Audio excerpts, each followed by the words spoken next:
how to wholesale contracts.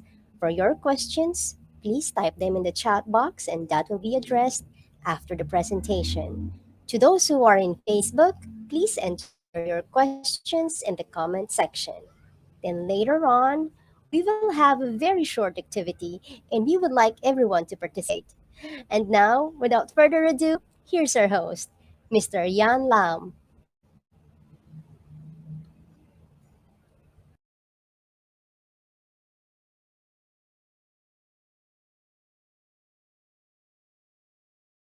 And thank you very much for joining us to those who are on Facebook and those who are on Click Meeting for our webinar.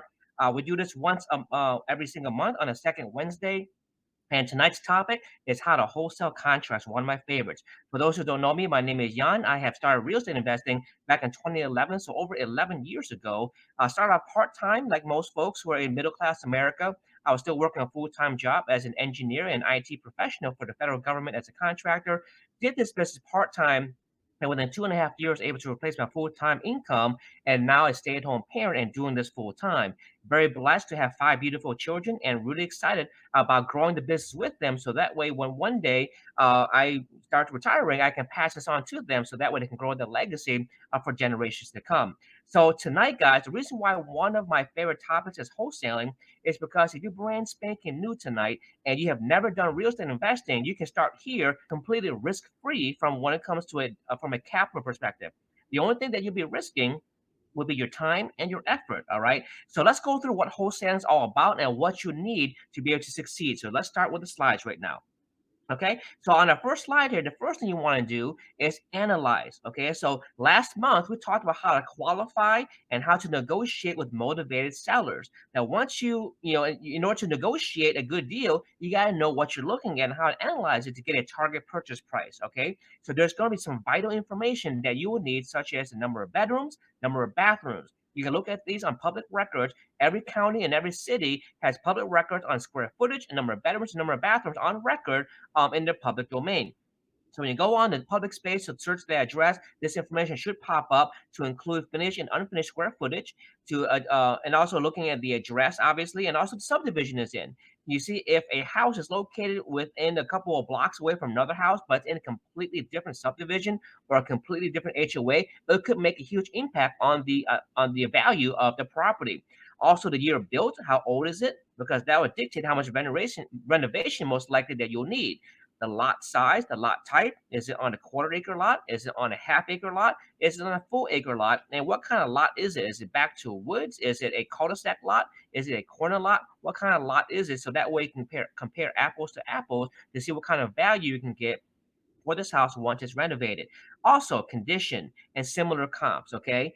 So as an example, guys, all right. If you go ahead and got this information and you did your analysis to look for your comps based on like property, your after repair value, let's say you come up with $500,000. And based on your visit and your contractor's visit, you determine that in order to make it retail ready, you have to spend about $50,000 to replace the kitchen, replace the bathrooms, repaint the house, replace the flooring, make it retail ready, so that way a new buyer can come and pay premium price for a newly renovated house. Now, for those who are getting started, you're probably familiar with a formula where you can use as a blueprint to get your success. All right. Now, this is just a rule of thumb. It is a guide. It is not a set in stone because everything will be dictated based on the existing conditions of the property. So the formula says ARV minus renovation times 70%. So let's say right now the 500,000 minus 50,000 makes it $450,000. Multiply that number by 70%, you have a number of $315,000. Then, if you're wholesaling this project, you know for a fact that a fix and flip investor will want to buy the property at $315,000, most likely because they're using the same formula. In order for you to make a wholesale fee, you have to negotiate below that. And depending on the motivation of the seller, the better you negotiate, the more of a fee you can earn as a wholesale fee. So let's say right now you want to earn $15,000. That means your target purchase price should be $300,000. So your offer will probably be something lower than 300. And somewhere along the ways, if they agree to work with you, they'll meet in the middle and come to the terms of $300,000, and you'll be able to make a $15,000 assignment fee. So in order to, when you have come to terms with an accepted contract, you will need to go ahead and make sure you have a contract in place that is assignable. All right. So this is not the real estate agent contract. It's not the G-Car contract. It's not the regional sales contract for the state of Virginia. You can use this contract, but you don't need to. The best way to get the best deal is to have a very simple two-page contract that removes all the usual legal and broker mumbo jumbo that's not applicable for an as-is cash investor sale. So the information that you'll need for the sales contract is that you'll need the agreed upon purchase price. You'll need to know who what sellers are and how many are there. Are they owned by husband and wife? Are they owned by multiple siblings? Are they owned by an entity plus a person? Who are the owners on title of the property? Because that is what you will need on the contract. And all parties to the house will need to sign the contract as well. Otherwise, you will not have a ratified contract. At the end of the seller's name, you're going to need to add and or assign. That's number 3. The reason why you need to add that is because that's the legal terminology that you will need to make the contract assignable. So that way you don't have to buy the house, but instead you sell the contract to somebody else to earn a fee. You obviously will need the address and legal description. You definitely need an earnest money deposit. Now, usually, if you're a real estate agent, the rule of thumb is that you put 1% down. So if you're purchasing it for $300,000, you'll put $3,000. Well, guess what, guys? We're not buying this on open market. This is off market. So to bind the contract, your earnest money deposit can be as little as $10.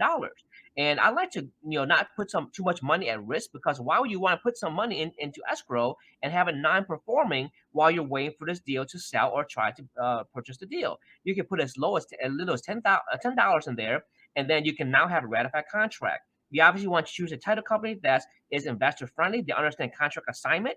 And then, of course, settlement. In order to get a great deal, you got to be able to settle fast. Generally, I like to stay 2 weeks. Now, if they need some time to move out or do some, other personal things with the property, then you can go, 4 weeks, depending on what the seller wants to do.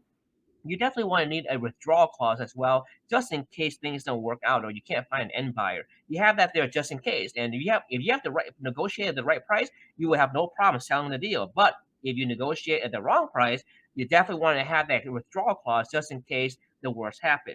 And of course, you want signatures from all the title holders, including yourself representing your LLC. All right. On to the next slide here. Once you ever have everyone signed, now you have what's called a ratified contract that's fully enforceable that you can send to the title company, so that way they can start their work. Once you have a ratified contract, now you have to sell the contract. Now, here's the difference, guys. You're not selling the house; you're selling the contract. So that's the biggest difference I can show you guys in wholesaling, is that you don't own any house, you don't own any property in this transaction. All you do is have rights to the contract, which you're selling those rights for to another person for a modest fee.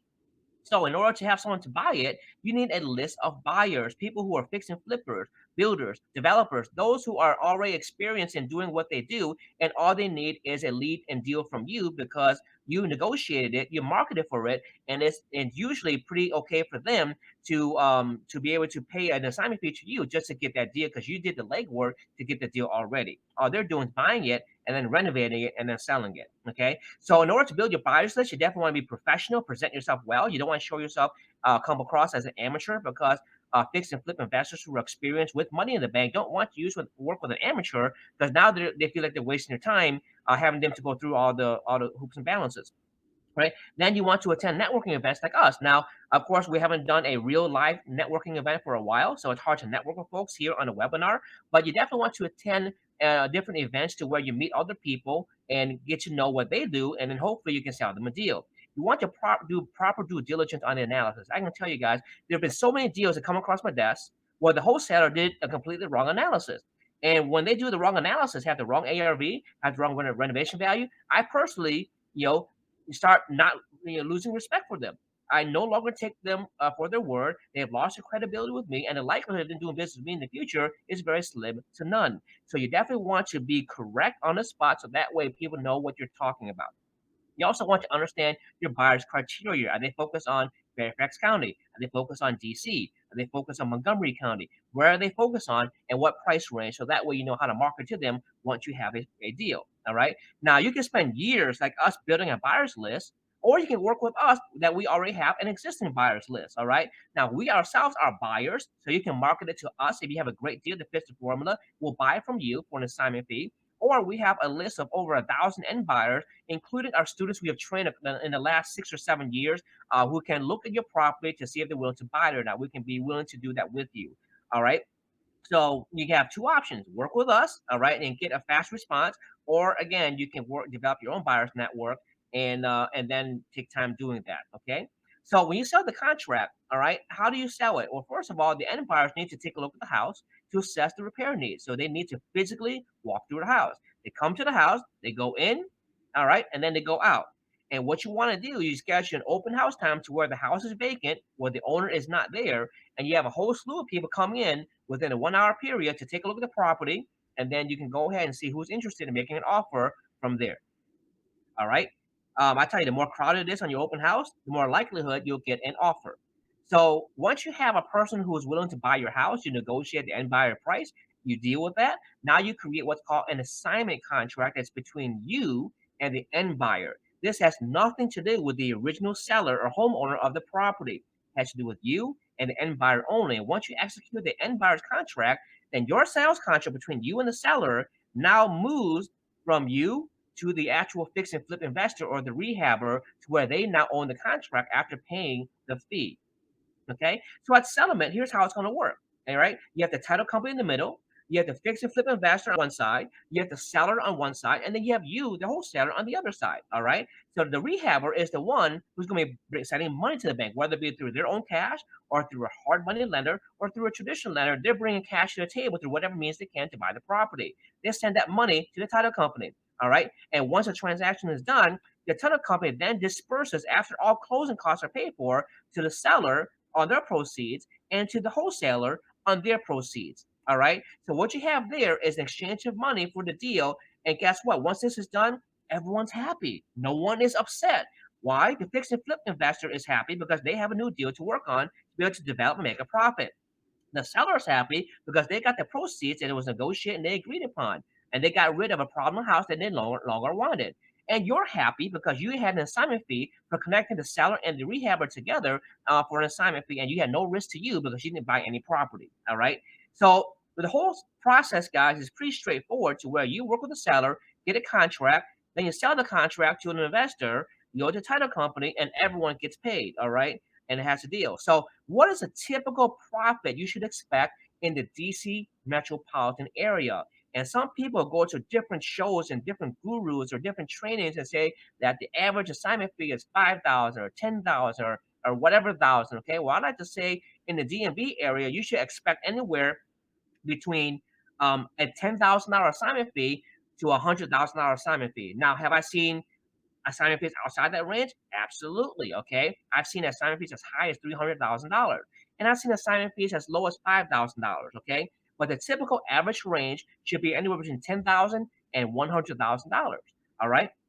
So if you're earning a six-figure income and you had three deals at $40,000 each, you just replaced your job. Okay, that's one deal every 3 months, and you can easily replace your job just from doing that alone.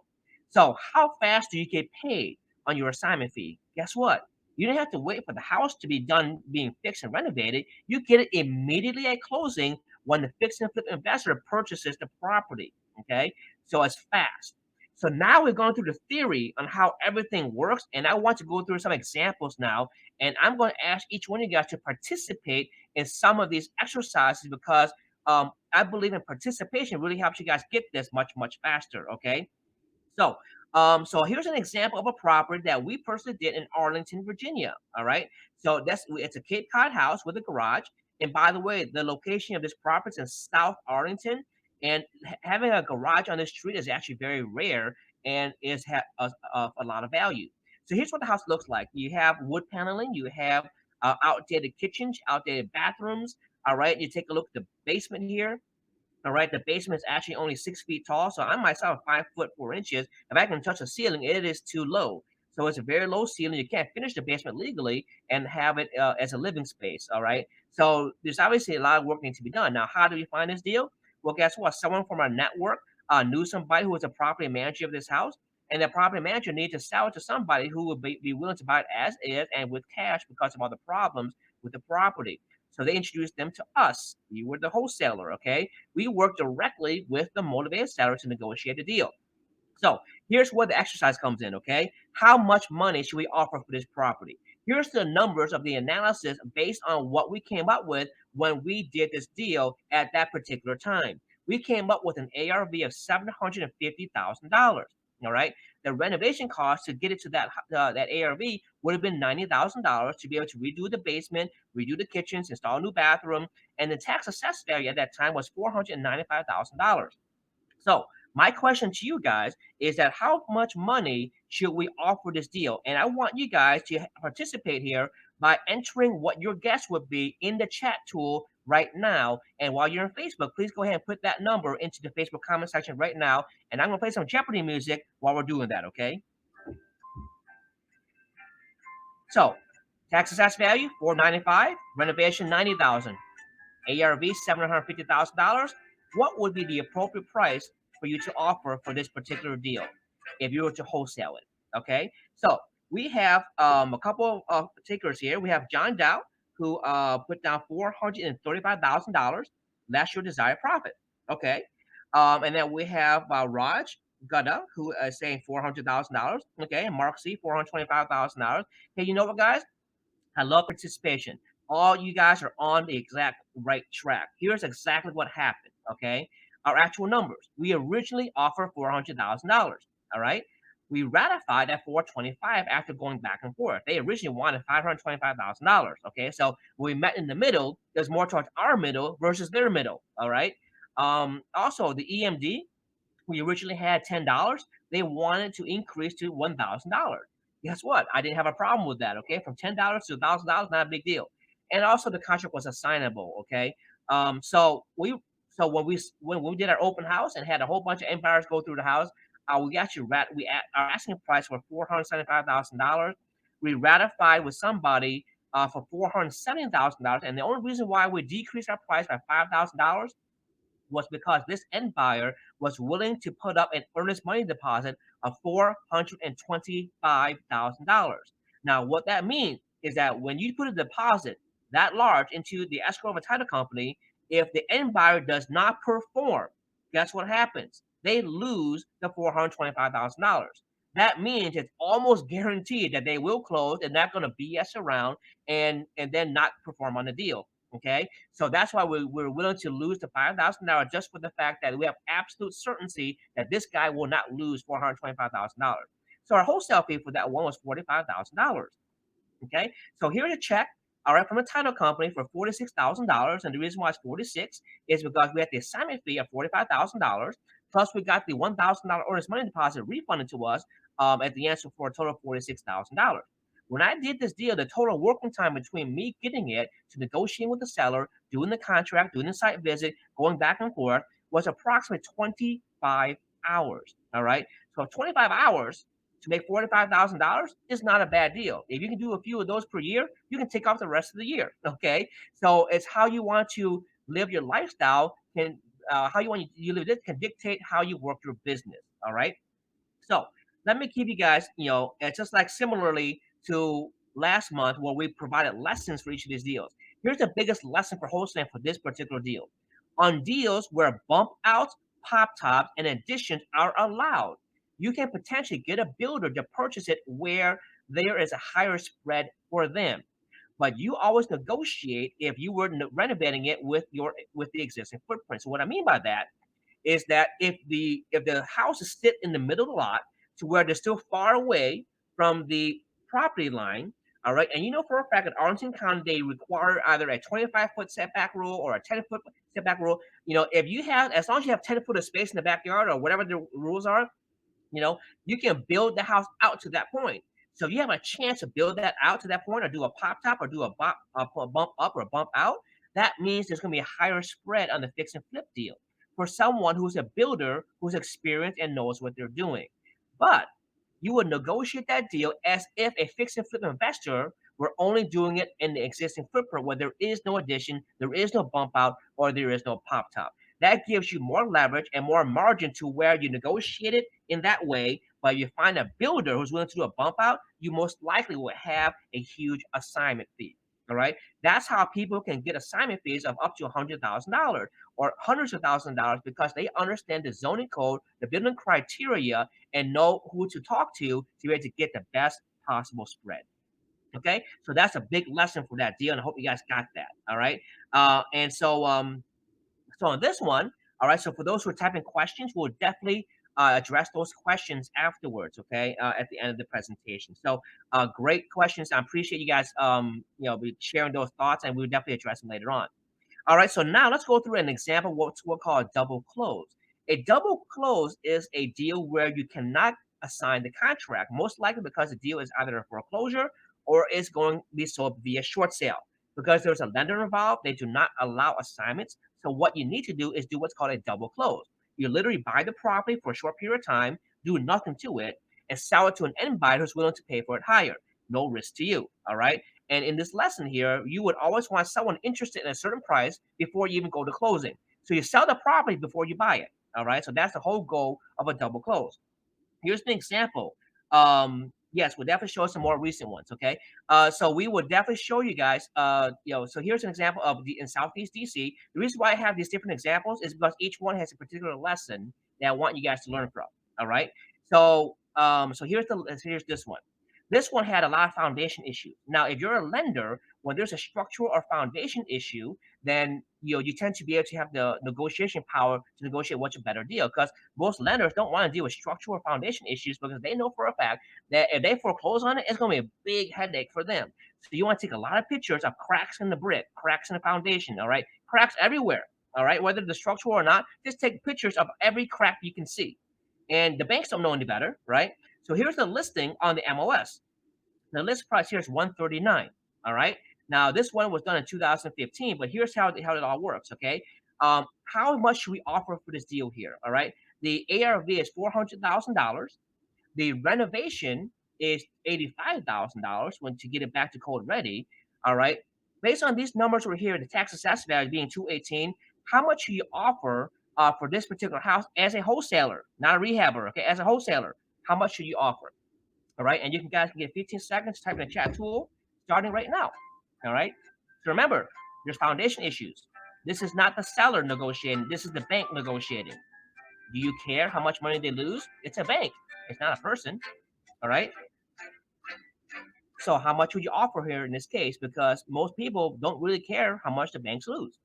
They can generally be very, very aggressive, all right, and not really care, but yet it still be reasonable to where the bank will be willing to accept the deal. All right, we have a couple of takers here. We have Donna Perry at 275. All right, we have Donna Perry at Donna Perry at 275. We have Mark at 105. Okay, and then we have Raj at 180. All right, so numbers are kind of all over the place. Okay, so you see how you guys are thinking here. So let's take a look at what actually happened. Okay, so here's the full story of this deal, and there's a lesson behind it. Okay, um, there was an offer already on this house before we even looked at it. I personally knew the real estate agent who listed this deal. He was working with this buyer for the last several months, going through the short sale process. All right, they offered 180. I'm sorry, they offered $85,000. From there, they negotiate with the seller's lender. All right, at some point in time during that negotiation, the short sale was approved for $100,000. Now, it wasn't approved the price that the buyer wanted to buy at, which is $85,000. So for whatever reason, even though it's approved for $100,000, the person backs out. Okay, they back out, and I have no idea why they back out for a $15,000 spread on such a great deal. So guess what? The agent who personally knew me called me up right away and asked me to rescue him to get this deal closed because he wanted to get his commission check as a real estate agent, and he knows that we will perform, and we will not. We will always go to settlement if the price is right. So because the short sale was already approved for $100,000, what did we do? Fortune Homes came in and offered $100,000 immediately. All right. Now, for whatever reason, it took really long for the bank to go through it. It took, I believe, 10 months before they responded to our offer and get a BPO agent out to assess the value. They counter offer to $140,000. All right. So at $140,000, we went back with a whole bunch of pictures of all the cracks of the foundation to remind them of the condition because whoever was there 10 months prior is probably not the same person looking at it currently. Okay. So we have to remind them of what was going on with the property. We decided to counter them at an odd number of 131,600. All right. And guess what? It got approved. So here's the double close example. All right. Our ARV was $400,000. We marketed to our end buyers. Our renovation estimate was $85,000. We asked $210,000. All right. We had an open house, had a whole bunch of people come through, And this, by the way, all this stuff happened before we ever bought the property. We secured a buyer before we bought it. Okay, so we had no risk whatsoever.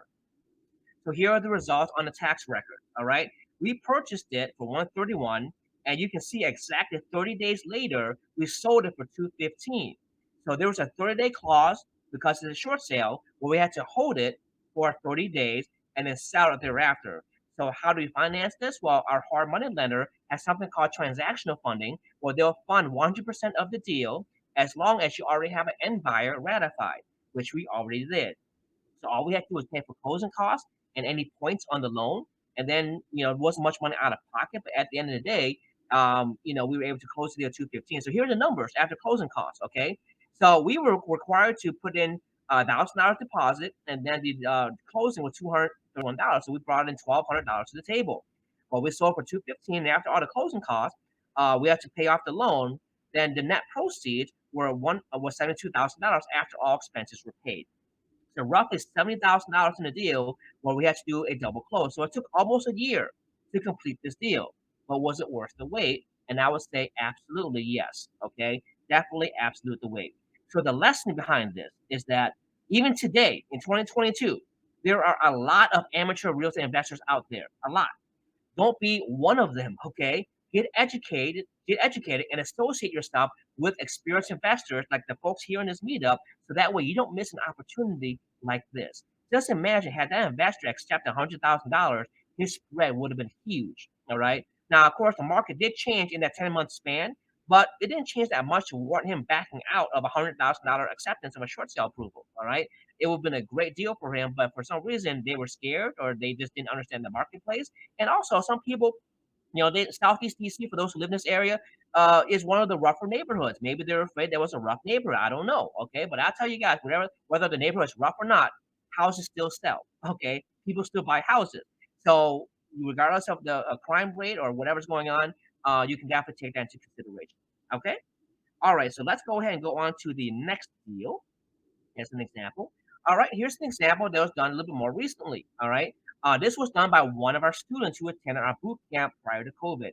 So he negotiated this deal in Woodbridge. Now we went through this particular example last month on how to negotiate. All right, so I won't go through the details of how he negotiated. I'm gonna go through the actual assignment. Okay, because he actually wholesaled the deal. So so here, for those who didn't see it last month, you may not know the number, but the ARV for this case was $350,000. Renovation was $80,000. And that year, the tax assessment value was 281. Okay, so in this case here, how much would you offer for this particular deal as a wholesaler? And please type your value into the chat tool right now. Okay, so again, you have ARV 350, renovation 80, tax assessment value 281. As a wholesaler, what's your target purchase price to earn a decent assignment fee for you? Okay. All right. So we have a handful here. We have one at 284 from Lucas. All right. Anyone takers? We have 155. We have 150 from John Dow. Mark says 155. All right. I believe you guys are on the right track. All right. 164. All right. Very unique number. But here's the thing, guys. Those are all the perfect numbers for a fix and flip investor. But what about a wholesaler? What should the wholesaler negotiate to, right? And he was a wholesaler, okay? So here he is. What happened was that this student, all right, was a regular attendee of our meetup when we were still doing it live. He met someone at that meetup who had a lead but did not attend our boot camp. So they did not know how to address the deal. They had that lead. But because our student was educated and trained on what to do, he went ahead and met with the lead, all right, paid this attendee for our meetup a small, referral fee, and then he went ahead and negotiated the deal to get to the closing. All right. So the meetup attendee connected my student with the motivated seller, and the student took over from there with regards to negotiations. All right. So he ratified the deal at $100,000. All right. So for those who got 155, 164, those are great prices for when you buy as a fix and flip. But he was a wholesaler. All right. And he negotiated down to $100,000, which was incredible. And for those who remember from last month, this was the deal where on the day of settlement, the seller left the water running in the bathroom to where it flooded the bathroom upstairs, and the water went into the basement and flooded the basement to about an inch of water in the basement. And of course, the condition of the property was different than when we looked at it, which is why I encouraged my students to renegotiate the deal so that we get a better assignment fee. All right. So he renegotiated and got it for $90,000. The seller became very deceptive, and we had a lot of picture evidence. My student did a great job of lowering the price. And then the end buyer, all right, we were the ones who bought it. All right.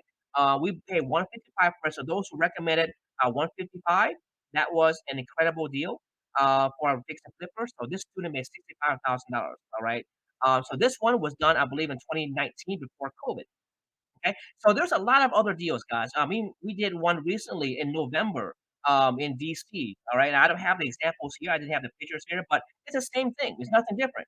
I worked with a deal. This that one had an agent, and they had a motivated seller to where they inherited the property. They finally went through the probate process. The house had a lot of problems. Everything was leaking everywhere, falling apart. There were rodents everywhere, cockroaches everywhere, even in November when it was getting cold. Okay, we closed on the deal November 12th, 2021. We wholesaled it and sold it the same day, and we made a $55,000 wholesale fee to a person who was going to fix and flip the deal. You know, so we got on contract for 190, sold it for 245, $55,000 spread. So for those who are asking when was this? When's the reason? Hey, guess what, guys? No matter what year it is, it's the same exact principle. It's the same exact thing, but there's a lesson for each one. All right. So what's the lesson of this one here? Right? The lesson of this one is this. All right, this is actually my student's first, who did this one. It was his first deal. There was a lot of title issues because they had past due taxes and other things and other judgment that came up with causing title issues. So if you're new to this and you don't know how to deal with this with the title company, there's a chance that it can fall through because you couldn't get it to closing before the tax sale date. There was a tax sale going on this property because of all the past due real estate taxes in Prince William County. So we were the ones who were the end buyers who helped my student go through all these title issues with our title company to make sure things were in line to where it closes on time. All title issues are resolved, so that way we as the end buyer are not at risk for having bad title. We have title that's insurable, marketable, and can convey legally. All right, and things like that. And then many people have been scammed. All right, I mean, I'll give you guys an example. We had another student who tried to do a deal on their own, and what happened was that they had a $7,000 assignment fee, but they had no idea what they were doing. They didn't really consult me for that deal and all the finer details. And what happened was that the title company got sick and tired of dealing with my student because they didn't know what they were doing. So they circumvented my student altogether and right straight to the end buyer and also right straight to the seller. So she got cut out of that deal completely and lost her $7,000 assignment fee. All right. That happens. You get scammed. So when she came back to me and told me what happened, I said, you got to file a lawsuit for breach of contract. All right. And the title company is the one who's liable for that because you had an executable and enforceable contract that can go to court. And if they want to avoid court in a lawsuit, they better cough up some money to pay you the amount due that's due to you for the contract. Okay. So, there's a lot of different things out there that go on that you can easily scam if you have no idea what you're doing. So if you're new to this, first time, it's always good to have someone who's experienced in this deal in there to make sure that everything is correct and you don't get scammed. All right. Personally, we've been doing this for a while. All right. We believe in integrity. We believe in ethics because we also believe in karma. All right. When we put out good into the world, we expect good back. When we put bad out in the world, we're probably gonna get a lot of bad back as well. So we want to put the good out, and whether people think it's good or not, we do our best and our hearts in the right place, and it'll always come back in good blessings for us down the road for us and our family. Okay. Here's another deal. This one was done right in the heat of the lockdown in 2020. All right. This is another student. All right. I love this example because this is a townhouse. This is in Annandale. It's very hard to get a townhouse. All right. And wholesale the townhouse. For those who tried to wholesale before, townhouses are not that easy to wholesale because it's hard to get a good deal. All right. In this case, we were in the height of the pandemic. The stock market was fluctuating everywhere to where there were certain days where it would lose 1,000 points in the Dow Jones, and there were days where it would gain 800 points, just like back and forth everywhere. So there's a whole lot of uncertainty with this lockdown. All right. So here's what the numbers look like during that lockdown. All right. The ARV is $475,000. The renovation is $40,000. So there was just really cosmetic and changing out the kitchens and things like that. The tax assessed value is $382,000. All right. So based on these numbers right here, for those who are on Click Meeting and Facebook, how much would you offer as a wholesaler, not a fix and flipper, as a wholesaler? So please go ahead and put it into the chat tool right now. All right. So once again, it's a townhouse, $40,000 renovation, not a big job. Any fix and flip investor can do this, whether they're new or not. It's a very easy job. All right. So, what kind of offer would you make on this deal as a wholesaler? All right. All right. We have Chan here set at 285. I'm sorry, 295. We have Donna at 380. We have 280. We have Mark at 260. Okay. Hey, you guys are getting to get the picture here. All right. You guys are great. Okay. You're getting beginning to get the picture. So here's what happened. All right. Awesome. You guys are beginning to get it. Awesome. We originally offered $250,000. 250. All right. The seller wanted 355. So you can see there's a $105,000 gap. Okay. But after going back and forth for a couple of weeks and seeing the fluctuation in the marketplace during that time, we were able to ratify at $305,000. Okay, we went ahead, did an open house, and had all our end buyers walk through, and we asked $355,000 because we thought it was a fair price for a $40,000 renovation. Well, we had multiple offers, and we accepted the best one, the highest one, that had the most promise to close, and we were able to sell it at $372,000. So this student had an assignment fee of $67,000. Now, I have another question for you guys. All right, can you guys guess how old the student was at this time? Take a guess. All right, take a guess right now, and take your guess and type in chat tool right now. Just guess how old the student was who did this deal. All right. I got 22. I got 19. I got 18. You gotta be able to legally sign the contract, right? 24. You guys are on the right track. This person was very young. Okay. We've had students, I mean, in their late 70s, they were able to do deals. All right. And, so it doesn't matter how old you are. But yes, this person at that time was 19 years old. He literally just graduated high school the year before that and was going to Nova his first year. All right. So here's the lesson of this deal. Doesn't matter what age you are. It doesn't matter what age you are.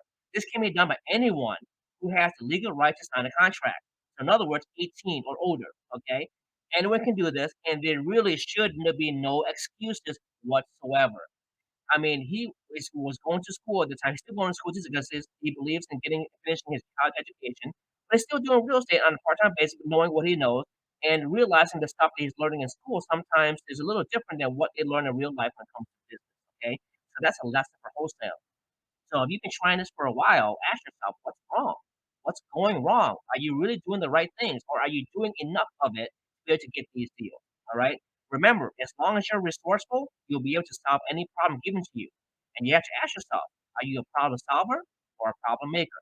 Because problem makers make excuses. Problem solvers solve what's going on and then move forward to get a result that they want. All right. So going on here, guys. Now let's go ahead and go address some of the questions here. For those who are on Facebook, you have a question, please type into the comment tool. But what I'm going to do right now is scroll back up in the chat tool and click meeting and see if there's any questions there that I can address here. So we have our first question from John Don. Let me repeat the question for everyone. The question is, how do you sign a contract if you are an LLC? Do you sign your own name or your name and followed by the LLC? Okay, that's a great question. So basically, underneath the signature line, you put the name of your LLC. You sign your personal name, all right? But underneath that, you'll say ABC LLC, and then next to it with a comma, you put down by, BY, and then your name, all right? And then comma, member. Because you have an LLC, the only people involved in LLC are members. There are no shareholders, there are no officers, all right? They're only members, okay? So once again, your name, and then you put the LLC name underneath it, and then by colon, then your name, comma, member, and that's how you sign the contract. Okay, so great question there. All right, so let's go ahead and go back to the next question here. All right, the next question is, I have an appointment to call a seller, so I might be able to answer. Yes, the recording will be posted somewhere. Okay. All right. Next question is. Let's see what the next question is. Going down. All right. Raj asked a question. I believe this was from the Arlington property. Will there be restrictions for pop tops? All right. So that's a great question. You want to get to know that county. In that case for Arlington, there was no restriction for pop tops. All right. Because a pop top technically is not, changing the footprint of the house. All you're doing is changing the layout of the top level. All right. So you're not changing the footprint. You don't need zoning approval. You're not, violating any or changing the setback rules on where the footprint sits on the actual lot. So you actually did a survey after doing a pop top, the house sits in the same exact spot, so there's no change in the survey. All right, pop top is just moving that roof from the Cape Cod to something more on instead of on an angle, you move it more vertical, so that way you have more space and you don't have a cathedral ceiling on the top level like Cape Cod do. Okay. And then next question we have. All right. Mark C. You said for highly competitive markets, I'm hearing that 70 to 95% is being used in today's market. All right. Yes, that's probably true. All right, but keep in note though, any formula that you use is only a guide. It is not, a set in stone cookie cutter formula. It is a guide for you to get started to save you in the ballpark. And then when you get actual renovation numbers, and then when you get actual ARV numbers, you can then determine how much a fixed and flip investor would buy it for based on what they come up with, and making sure that your renovation numbers and ARV lines up with the end buyer as well. Okay. Raj asked a question: what's the liability on wholesalers from end buyers if the seller doesn't complete the closing? Great question. Okay. So if the seller defaults, you as the buyer or you as the end buyer, whoever is the Chinese, has the right to sue the seller for non-performance. And that has happened before. We had one of our students do the same thing. The seller wouldn't go to closing for whatever reason. So I advise our student to hire our attorney, our company attorney, to file a lawsuit in DC. He paid $2,000 to file a lawsuit. All right, sued him for $250,000 for breach of contract because that's the damages that would happen for the breach of the contract. And when they got the lawsuit, the sellers immediately submitted right away and went to performance. Now he didn't want to get the $250,000. He just wanted to get them to go to closing. But the fact that you have a legal strategy to get someone to do something in the right legally, they have no right to defend them. I mean, they literally had nothing to defend themselves with. They had no, nothing against them to have any kind of legal leverage. So they had no choice but later on go to closing. Now, why they didn't want to closing, I have no idea. They had some personal things going on that I'm not privy to, but all I know is that the legal thing lit a fire underneath them to get them to do what they were required to do. Okay, so Raj, that was a great question. Okay, and then and if those situations were to happen, you definitely want to be as transparent to end buyer as possible, so that way you guys can work on it together. Next question is that John Dow asked here, a typical wholesale formula is ARV times 70% less repair fees and the fee. In today's spider market, are you still using formulas like that, or even 80%? What are requirements for us to do a deal? Okay, so great question, guys. Whatever the formula is, here's what you want to do. It could be, hey, it could be 90%, but here's the thing: how motivated is the seller? You have to gauge your motivation. If your motivation is very strong, you should use a more aggressive formula. If the motivation is very weak and maybe not, willing to give such a discount, you can be a little bit more aggressive. But if you are a little aggressive but unsure if you can sell it or not, then you make sure that your deposit is as low as possible and have the withdrawal clause in place. So in the event that you can't sell the contract, you can withdraw without any penalty. Okay. And we have our next question here. Looks like Omar. Omar, thank you very much for the kind words. I really appreciate that. All right, looking forward to your success story and hearing more success from you. All right.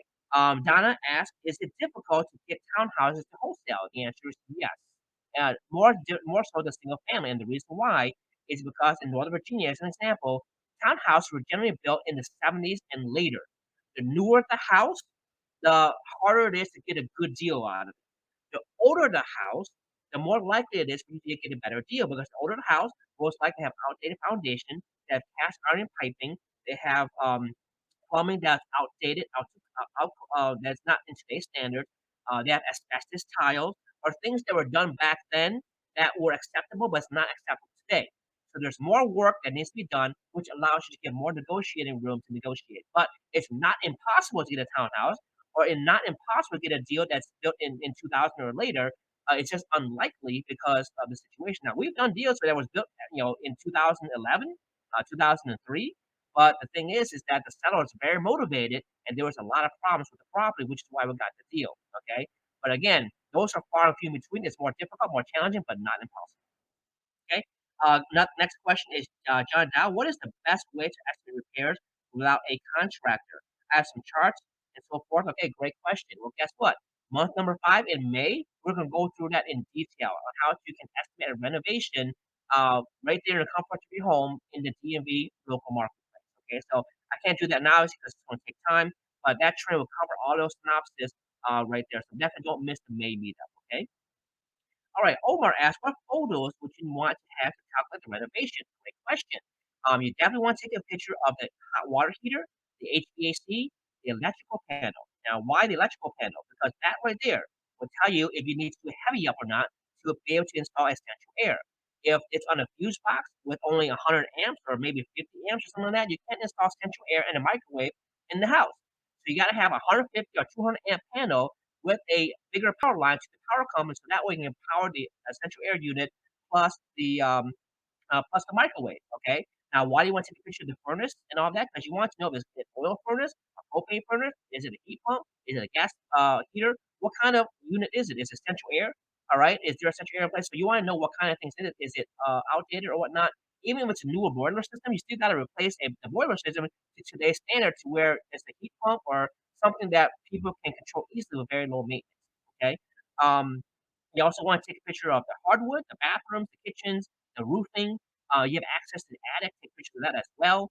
If the property has no basement and you can have access to crawl space, take a couple pictures in there as well to see if the insulation is still there, to see if there's any mildew or mold growing on the wood underneath. There's any rodents in there, if there's any bird's nest or any kind of termite infestation or rodent or pest infestation.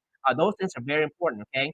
And the next thing, last but not least, is that you want to see the flow of water in the house, all right? So if it rains, I want you to imagine, based on how the grading is on the house, where's water going to flow? Is it going to flow away from the house? Is it going to flow to the side of the house? Is it going to flow towards the house? If it's flowing towards the house, you want to take a picture of that because that means water is constantly beating on the foundation every single day when it rains. And the more it beats on it, the more likely it will deteriorate, and therefore it will cause a lot of problems down the road, such as a leaky basement and a lot of other things. Okay. Um, all right, so go on to the next question. Jerry Boyce asked, "What is the best equation to find the best deal for a property?" Well, like I said, the equation earlier I highlighted, which is ARV minus repairs times 70% minus the wholesale fee, is the best way to start. It's a guide for you to start, but again, not the end all of everything. Okay. Jerry Boyce asked again, "What is the best way to build a buyer's list for beginners?" Hey, you network around. What I did before I first started, I didn't have a list of buyers. I would attend all these different events and find out who are the fix and flippers, who are the builders, who are the developers. I get their business card, add to my list. You can Google around, people who fix and flip. You add them to your list, all right? But again, adding them to the list is one thing, but the question is, do they know you? Do you have any credibility to them? See, when I first started, I had almost no credibility. What the heck is Fortune Homes? Who's Nhan Lam, all right? But now, because we're in the marketplace for so long, we already have an existing credibility. And what we've done for those in our group is that we would take their deal and market to our network under our name and immediately get instant credibility, especially if the numbers are jiving with ours. If the numbers are jiving with ours, we'll endorse it, we'll send it out, and then we'll ask for a small fee for that service. But then you'll get a almost a guaranteed situation where you get an offer during the open house. Okay, so we'll promote the open house for you if you need to, and then that way you guys can do exchange services that way. All right, next question is what are the requirements for us to bring us a deal? Great question. If you negotiate it in the way to where the formula fits, your ARV is spot on, your renovation estimate is spot on, and then you want to earn whatever assignment fee you do, as long as it fits the formula and we're in the ballpark, then you send it to us. All right, we'll take a look at it. If we like it, we'll give you an offer.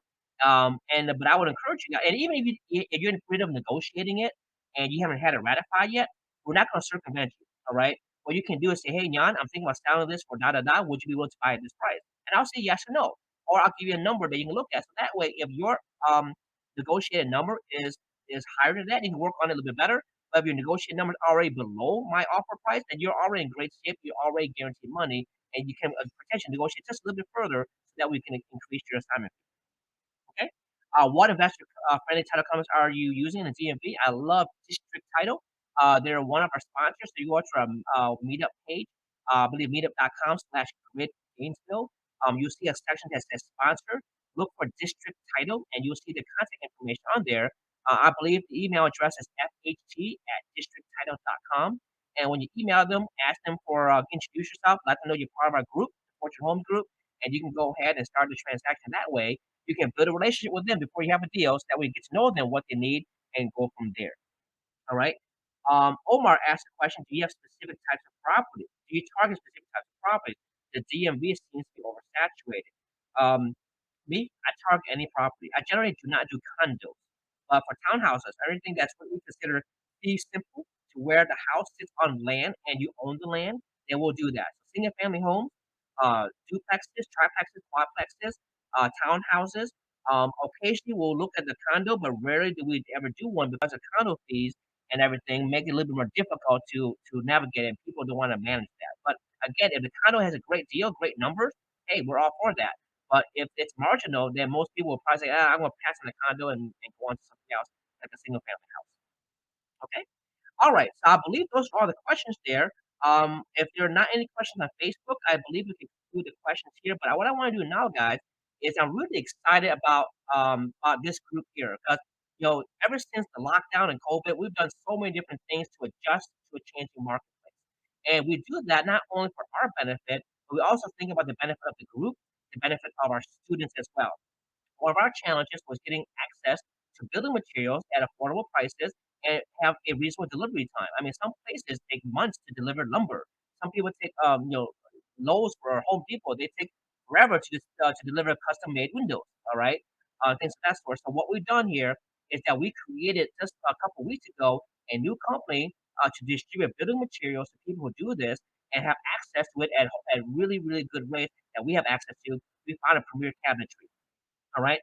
So what we're going to do now is Irel's actually going to play a YouTube video, and on that YouTube video is going to explain what we're trying to do, and from there we'll go through a couple more questions you guys have today, and then go from there. So Irel, can you please go ahead and play the YouTube video for Premier Cabinetry?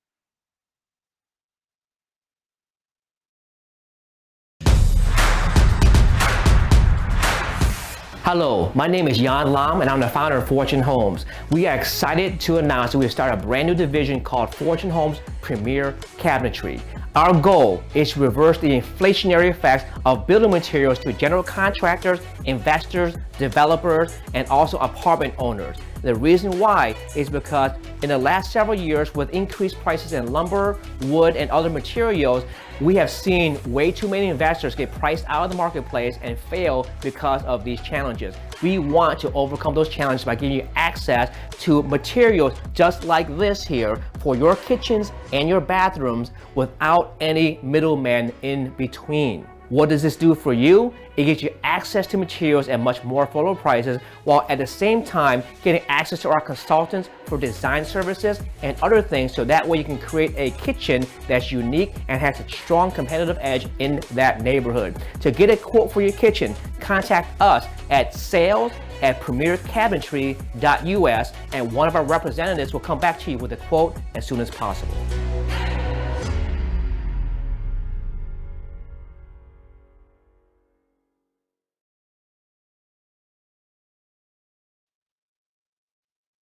All right, so hopefully you guys got a chance to see that video. I'm really excited about that because, again, guys, we like to overcome challenges. Opportunity is when you overcome challenges, right? And I want to help those who are. I mean, I've seen so many investors get, they fail because they couldn't weather the storm. I mean, supply chain issues, waiting for material, the cost of materials increasing. They couldn't weather the storm, and they fail, and their houses get foreclosed upon because they couldn't finish their deal. They run out of money, don't know what to do. But we want to eliminate that altogether because I really believe in entrepreneurship. I want middle class America to have a chance, just like I did, to be able to get out of middle class America, get out of the rat race, and have access to the things that you need to succeed in real estate. Okay, so I want to give you guys a couple of examples here. I mean, before we create our premier cabinetry company, we used to go and have general contractors send us pictures like this. All right, looks like a wireframe, and that's what the competition does. They'll tell you what the kitchen looks like. But no, what we do is we provide something much more sleek, so that way you can envision what the kitchen looks like. All right, so we don't do that wireframe stuff. We actually show you different options. So on this illustration here, you can see where lighting can shine up the countertop or shine up the baseboards underneath. All right, we show a display of what a glass cabinet will look like versus a solid cabinet. Okay, so it doesn't cost much more, but the thing is that you're creating a strong competitive edge. For a house that has small space, a glass cabinet will be very important because there's no room, most likely, to have a dining room where you can show off your china in an actual china setting and a piece of furniture. But instead, you can show off your beautiful china or beautiful dishes in these glass cabinets, and you can light them up surrounding just like a very sleek modern can say. Huge competitive edge, doesn't cost much to do. I tell you guys, every property that we've installed these new cabinets in has always sold for above list price. That's called a clue. Okay, I love we market it in a way to where the comps sell for a certain price, but we always sold it for above this price. And people just say, we love the kitchen, love the design. All right. Um, other forms of different illustrations on how people can live their life. You just show these illustrations here. In this case, you're showing a pantry. You're showing an actual woman kind of walking around, see how they will live their life and cook and things, and how people can sit there around that nice bar area. All right, here's another kitchen that we recently did in DC. You have an island, and you have these beautiful cabinets and beautiful appliances that sit right there. The cabinets, you notice, are not vertical, but instead it's horizontal, so it's laying flat. So there's a lot of different things you can do. The same as that cabinet, doesn't cost more, but now you flip it to have a very unique design, so that way you open the cabinet like this, going up instead of side by side. Okay, so that has a very nice competitive edge on there. So if you guys have a renovation job going on right now, or you know someone, or you're a contractor, and you want to get a better rate for cabinets or for hardware, or for knobs and tools and things like that, definitely email us at sales@premiercabinetry.us, and then we'll be able to go ahead and get some quote out there for you guys in the near future. Okay. I have Roger have a question. Do you have cabinets in stock, or will there be a lead time? So great question. All right. So the lead time right now is roughly 2 weeks. We are in the process of looking for a warehouse, so that way we will have in stock cabinets to be able to get them to you the same day. So I'm sure you guys heard of in our area. There's next day cabinets, there's same day cabinets, right? Funny thing is, I know people who work on next day cabinets. Next day cabinets is not really next day. It's just the name of their company. Okay.